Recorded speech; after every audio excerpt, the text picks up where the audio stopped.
Okay, now welcome back. So let's assume that you are given a equation like this, all right? This is a signal that gets to the base of our transistor. Okay, that gets the base. So on, off, all right? And then this is now the waveforms, the VCC and the ICE, all right? ICE.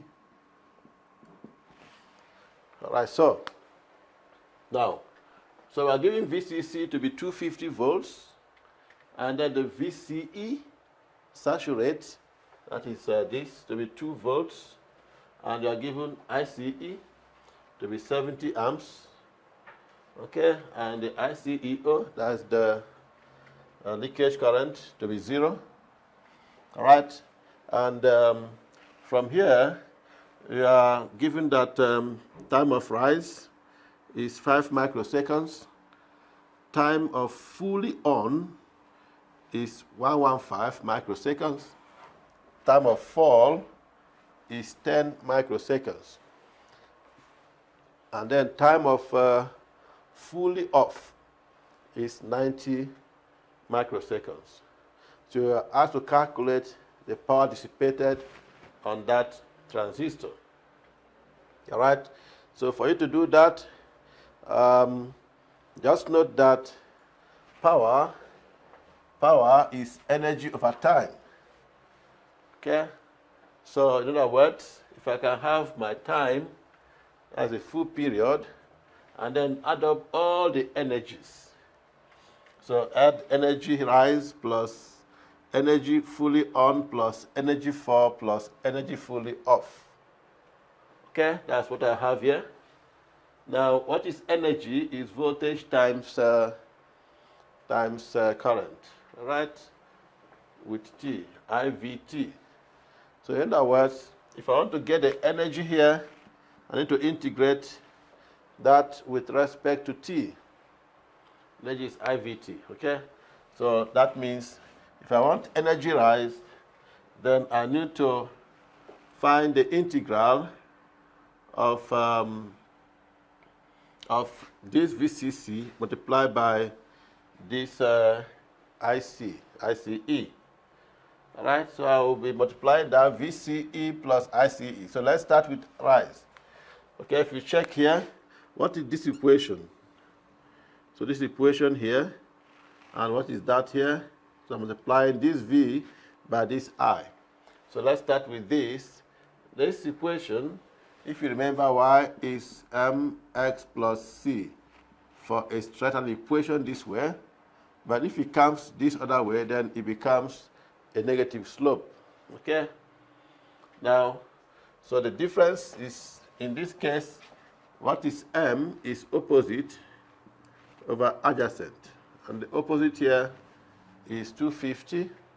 But we are looking at this. Opposite here is 250 minus this small area, 2. So I have only from here over that.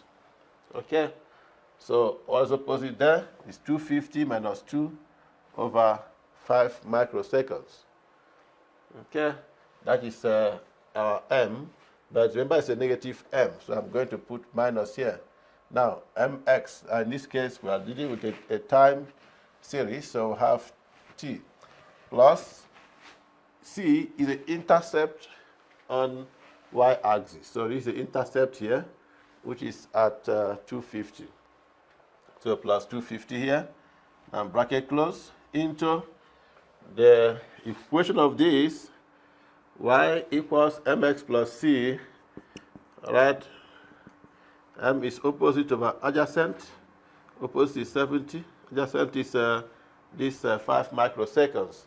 So I have 70 over 5 microseconds t dt.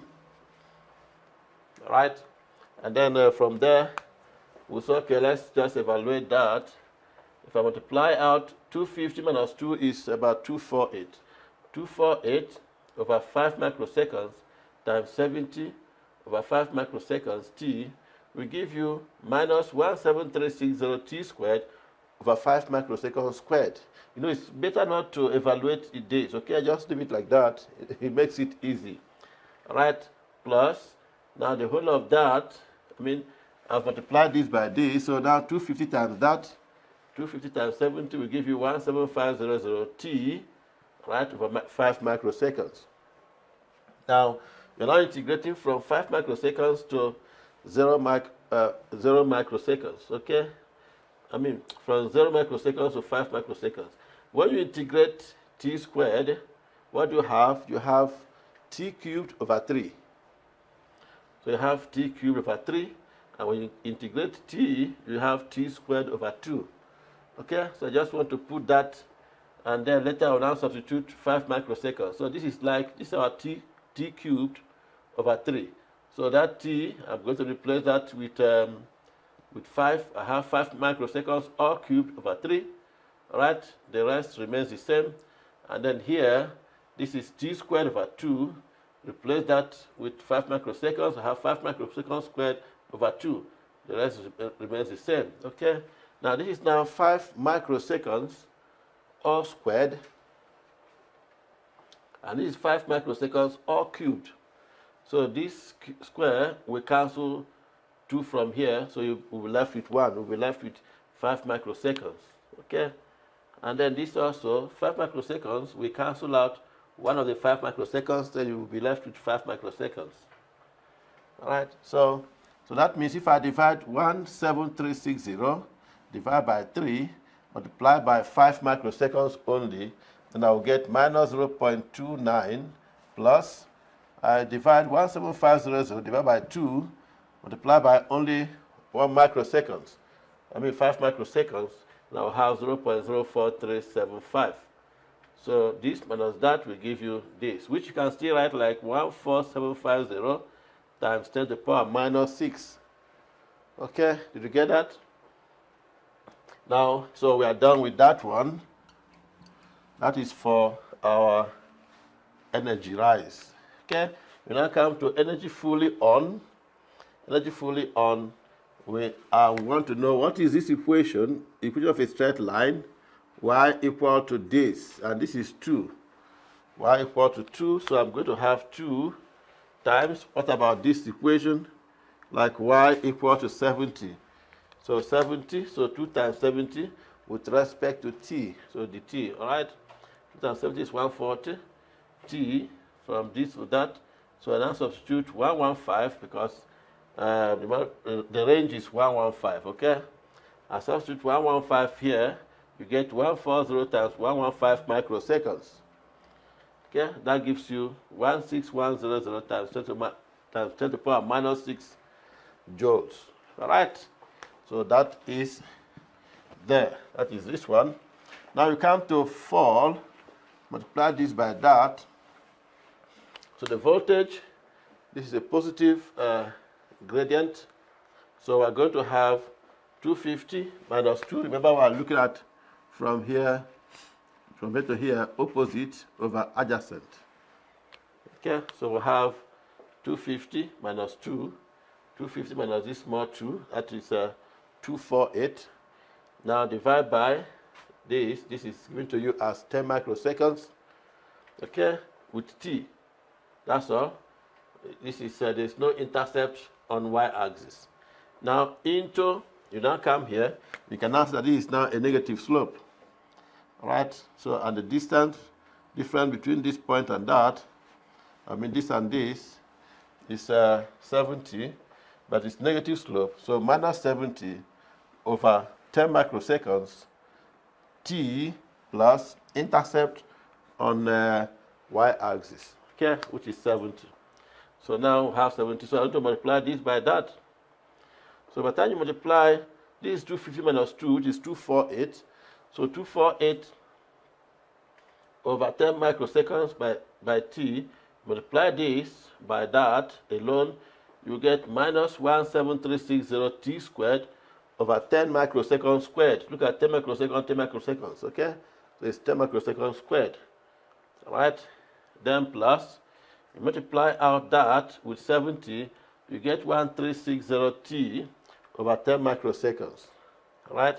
Now, once you're done with that, it's okay. That equal to, you remember that when you now integrate this will change to T cubed over 3. And this one will be T squared over 2. All right. So that from there, that T cubed is now 10 microseconds to the power 3 over 3 when you are substituting. And the other T squared over 2 will be 10 microseconds all squared over 2. All right. So 10 microseconds squared here, we cancel 10 microseconds squared here, so that will be left with only 10 microseconds. And also 10 microseconds here, we cancel 10 microseconds here, you will be left with 10 microseconds. So now, minus 17360, divide, this is gone, divide by 3, multiply by 10 microseconds. Okay, we give you minus 0.0579, now plus 17360 divided by 2, multiply by 10 microseconds, we give you 0.0868. Okay, so you now say this minus that will give you 0.02289 joules, or 28900 times 10 to the power minus 6 joule.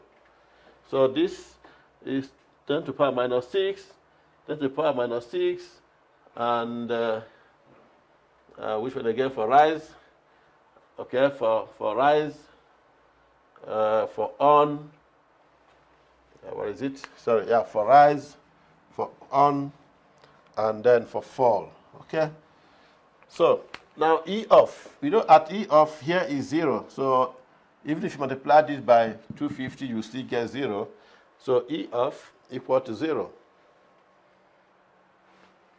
Right? You get that? So E off equal to 0. That means P total. So P total is the same thing as E rise plus E on plus E fall plus E off. Okay? All over T. So just so 1 over T.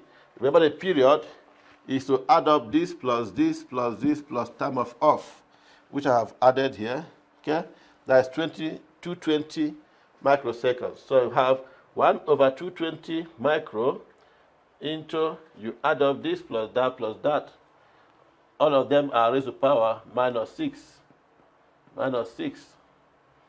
Okay, minus 6. So if you evaluate that, you get 271 watts. Remember that this will cancel out that. So you just add up this and divide by 220. Did you get it? Okay, please play back the video and try out to understand this. All right? Okay, you got it? Thank you.